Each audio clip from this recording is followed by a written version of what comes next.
പഴഞ്ഞി പള്ളിയുടെ പടിപ്പുരയാണ്.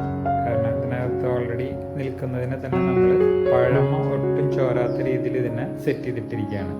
കാരണം ഇതിന് കുറച്ച് ജീർണാവസ്ഥയിലായിരുന്നു. ഇങ്ങനെയാണ് നമ്മൾ റിനോവേറ്റ് ചെയ്ത് എടുത്തിരിക്കുന്നത്. കാരണം ഇതിനകത്തൊരു വരാന്തയും, കാരണം പണ്ട് സ്റ്റഡി അങ്ങനത്തെ പർപ്പസുകൾക്കൊക്കെ പുരാതനമായിട്ടുള്ള ആളുകളൊക്കെ വന്നിരുന്ന ഒരു സ്പേസിന് നമ്മൾ ഒട്ടും പഴമ ചോരാത്ത രീതിയിലാണ് ഈ രീതിയിൽ ട്രീറ്റ് ചെയ്തെടുത്തിരിക്കുന്നത്.